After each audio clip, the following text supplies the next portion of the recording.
তাও 200 টাকা দিয়ে এটা কিনে নিয়ে আসি। আর একটা ব্লগে তোমাদের স্বাগত। এই বেরোলাম নাইট ডিউটি করে, সেই একই জীবন। প্রতিদিন নিজের জীবন নিয়ে আর বলতে ভালো লাগে না।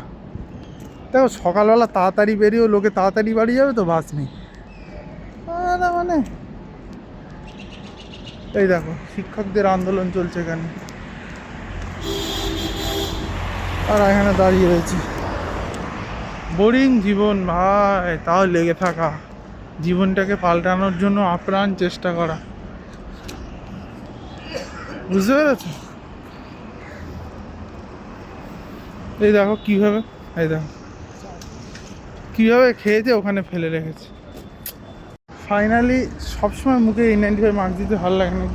হ্যাঁ, কি একটা ড্রাউজিনেস চলে আসে। ফাইনালি বাস পেয়েছি একটা, উই যে আসছে, দেখতে পাচ্ছ আসছে, ফাঁকা আছে বাসটা।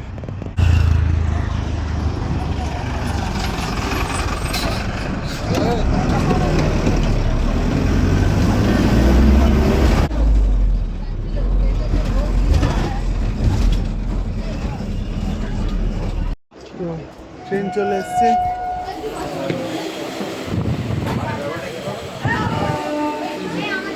আর এখন আছে বঙ্গালোকাল 8:45, ধরো 8টায় ছুটি হবে, বেরোতে বেরোতে 8:15-20 বঙ্গালোকাল ধরে যাবে। ইদানিং নাইট ডিউটি করে আর যেতে যায় না, সকালবেলা বাস করে যায় না, সকালবেলা ডিউটি করার সুযোগ, সরি নাইট ডিউটি করার সুযোগ খাওয়া শরীরের ওপর খুব প্রেশার করে, খুব প্রেশার করে। দমদমে এসে দাঁড়িয়ে আছে, তাও 3-4 মিনিট হলো, 5 মিনিট হলো পরিষেবা। আবার বুলেট ট্রেন চালাবে, লোকাল ট্রেনটায় স্কুল অফিস যাত্রীরা যাতায়াত করে, এটা টাইমে চালানো দরকার। আজকে আমি নাইট ডিউটি করে বাড়ি যাচ্ছি, আমার 15 মিনিট আগে বাড়ি পৌঁছালে আমার লাভ, আমি একটু বেশি রেস্ট নেব। সেটাই কোনো এদের কোনো খেয়াল নেই। আর কি আর বলবো, বুলেট ট্রেন চালাবে।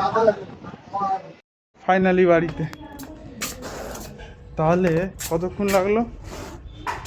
ট্রেনে উঠেছিলাম 8:45, এই 9:45 বাড়ি ঢুকলাম।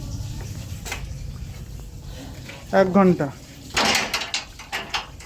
1 ঘন্টা লাগে না।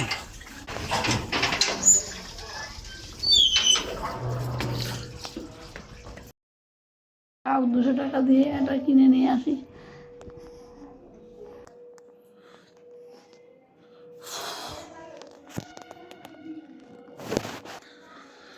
এই এবার জামা কাপড় খুলে একটু রেস্ট নেবো।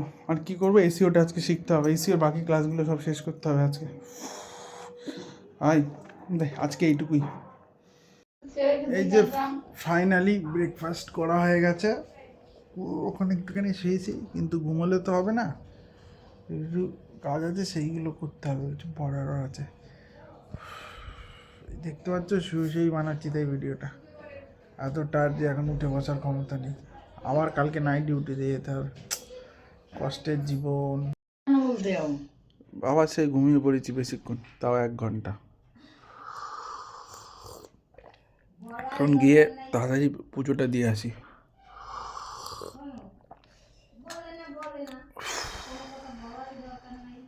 হ্যাঁ, আমি তো এমনি কিছু বলি না।